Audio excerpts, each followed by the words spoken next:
pressed, and we actually gave them out at each other's shows when somebody bought a CD. And the deal was, when you bought my CD, I would give you what it was called the free prize inside CD, and it had 12 songs, and it had everybody's song and their website address, like the name of the band, name of the artist, and the website address. And that way, it was a great way for everybody to kind of cross promote each other. That's yet another example of cross promotion and cooperation. I love that, and I know like to be able to put this compilation album, either mixing and matching your own tracks or collaborating with other people, and so get it into the standard like iTunes and Amazon system. There's some hurdles, that you have to go through. That's why I'm a big proponent, and I've been recommending this for a while, that people use Bandcamp for these types of things. Like you could do like limited edition compilation albums where, again, you can mix and match your own acoustic and live tracks and remixes or whatever, or you can collaborate with other artists. But it's really easy on Bandcamp just to create your own mix of your own tracks and make it available as downloads. And you can do like limited time offers for it or whatever, but it's just another way, easier way than going through the iTunes and the digital distribution system to do something like that. I find number 7 intriguing.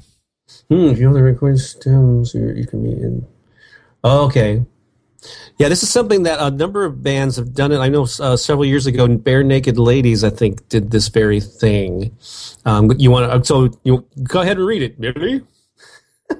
It's story time here on Music Marketing Monday. Read to me. Hi, children. Once upon a time, you could record stems of your individual tracks. Can you say tracks? It can be an interactive product where fans can create new mixes and share them with each other. And sharing is important, isn't it, right, children? Here in the neighborhood. So I've heard of this. I've never actually seen it done in real life, except I know David Bowie did one, and I think Todd Rundgren did one with Beatnik, which is like a service where you can do that. I'd be curious in the circles I run, and people aren't doing that, and I'd love to hear from other artists that are. But it just sounds like another way to get people involved and to feel like they have ownership and get intimate with your music. And the more they feel like they own it, the more they feel like they need to support you, I would suspect. So yeah, it's kind of like an extended or another version of the guest DJ, although you're making available to average people if they know how to deal with the tracks. But it's kind of just another remix kind of thing. Right. This next one is interesting. Number 8 is if you allow the song to be experienced, heard, critiqued in real time during the writing and production phase, it can be an exclusive content perk to paying fan club members. So he's basically talking about, I guess, if you've got enough fans to where they would be willing to purchase or paid for some kind of exclusive backstage pass kind of club thing that you offer. This could be, whether you charge for it or just give it away free, I think it's a smart idea to let your fans in on the creation process. So let them hear the early demos or have video or audio of you in the studio. Give them a peek behind the veil of the creative process. I think that's a good idea, whether you're making money on it or not. I actually did this. When I was doing my 12 CDs in 12 months project in 2012, the last song of the last album, The Last Day, I actually went on Ustream and I had the camera aimed at me in the studio, and I left it on for the entire process of recording the last song.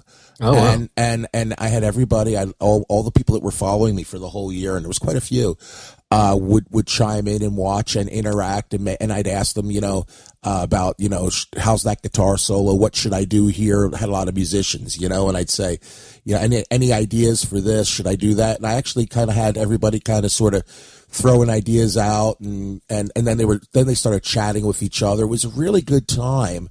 And it also helped to with the pre-orders and stuff too, because like they were part of it, So that was a really great experience, and I highly recommend it.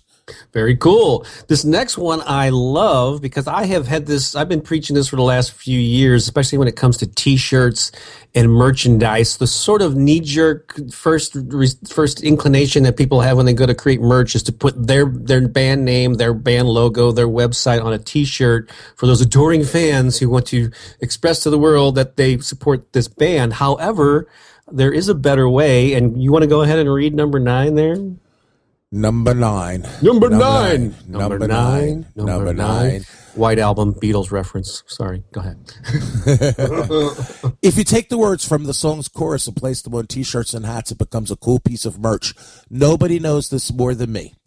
Let me see, what year would that be? 1995. You're going to be cursing again. I think I've heard this story. Yeah, in 1994 or 5. And ladies, cover your ears for this part. Yeah, in 1994, we released an album called Booby Trap, and okay, go ahead. And the single on Booby Trap was called Dropkick the Bitch, which was very popular at that time. And so we used to have T-shirts that said, Billy Zach and the Attacker, that say BZA, and we sold, 2 or 3 or 4 a week, no big deal, right? Then I got these T-shirts that just said on the front, Dropkick the Bitch, and had the name of the band on the back. Dude, I was going through T-shirts by the bushels, by the cases. Every week or two, we had to have another gross sent in. We were selling hundreds and hundreds of T-shirts all the time. It was amazing because at that point in time, there was a certain underbelly of society that there were certain people that loved wearing. We sold a lot to girls. Funny thing, it's really funny. Interesting, yeah. Yeah. And anyway, it became kind of like a little cult thing, and it was like, and it even got to the point where, like, I started carrying the T-shirts around with me when I wasn't playing, because when we wore them around to different places, people say, "Where'd you get your T-shirt?" And I said, "Oh, want to buy one?" And I took it out of my bag, because I just carried it with me because I was, like, always into it. So if you find the right phrase, the right song of yours, and you make sure you put your name of your band on there somewhere, it can be fantastic. Yeah. For a long time here, I've been threatening to do a T-shirt for Mr. Billy that says, "The Dog Ate My Homework," because that's been one of my big songs, and all the kids love "The Dog Ate My Homework." And I don't know why I've never made that shirt. I've got to remember my own. Yes. But yeah, absolutely. Anything that you've got from a song title or a phrase in a song, an image that's not just the name of your band, because quite frankly, nobody cares about the name of your band, not really, until they do care about it. So you need something that they can get excited about and they want to wear regardless of what your band is. So my note to listeners is, if you can get past the political incorrectness of the Dropkick line, it was a different era, please pay attention to the principle behind it. And this is what I've been preaching, is that people will buy merchandise because it reinforces an image that they already have of themselves, or it reinforces an image of something that they aspire to be. So they either aspire to be cool or they aspire to be cutting edge.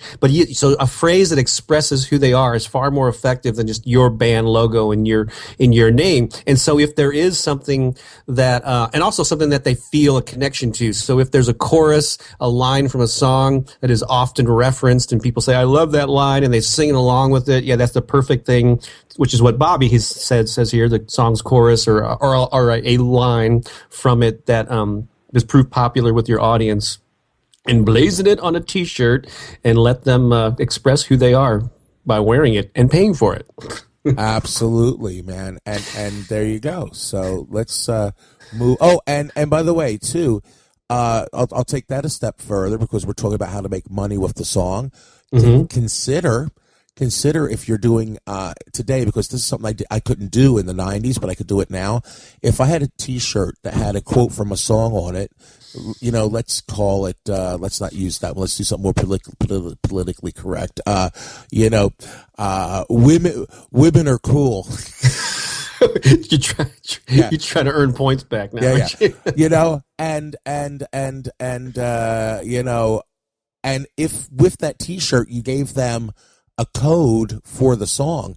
Now, not only are they getting the T-shirt, wearing the shirt, but you're actually giving them value added, and you're actually, making more money off of the song, and they're actually going to have the song and hear the song and associate the song, with the shirt and share it and stuff. So just a little something I would do if it was me at this point in time, since the technology is there.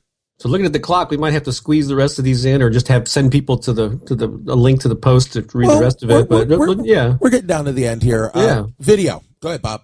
If you create a video of the song being performed and are acted out, it can be part of a DVD collection of video singles with other songs, and or used as a tool to generate advertising revenue on video sites. So actually that's pretty smart. If you're part of the Google not Google, but the YouTube advertising thing, even though you're putting the video up for free, you can make a little chunk of change. And one place where bands are missing the boat altogether, including me, is if you've already put up about 7, 8, 9, 10 videos on YouTube and they're up there for free, today, right this minute, get all those videos, put them on a DVD and sell them at your shows, because just because they're up for free doesn't mean people won't buy them once you release them. A perfect example of that is this band, Star Crap. I can't remember now. Star Crap. I think I've heard of that. Oh, man, I feel bad now. Anyway, there's a band that my son loves. They do songs about video games, Starbomb, and they've been putting up videos for free forever. And they released their album. That's not videos, but they released an album of the same songs that you can get for free on the internet, and they sold 6,000 in one weekend. Actual CDs. Wow. To a demographic that doesn't buy CDs. So, but why not go one step further and sell them the DVD, darn it? Okay. 11, if you film yourself while writing and recording the song, it can be part of a making of video. I think it's a great idea. 12, now this is a huge one, and we got to spend just a couple minutes on this one. If you transcribe the music into printed form, it can be a piece of sheet music. Now, we're going to do another name drop here. What's the dude from Music Biz Academy? What's his name? David Neveu. He has made a freaking career out of this, hasn't he? That's one of his income streams for sure, yes. And he's been doing it a long time, too. Yeah, depending on what you do, there's probably people that would like to play your music. And this is really true for piano players. People that do piano music usually generate fans that play piano and want to play the songs. Also, if you're into ukulele, believe it or not, people are always looking for ukulele lead sheets now. That's kind of a thing. And there's one lady in our 30-day passion project who's doing the same thing for harp, isn't she? She is, yes. Yeah. So consider and for me, doing children's music, like I said, music teachers are always looking for the words in the music, so they can perform the kids. So this stuff has to come from somewhere. People that want sheet music, it's got to come from somewhere. Why not come from you? Right. And especially do this if people have been asking, could you write down the chords to that song? Or, so there has to be like a demand for it or an interest in it. But you're right. Like David is a solo piano player.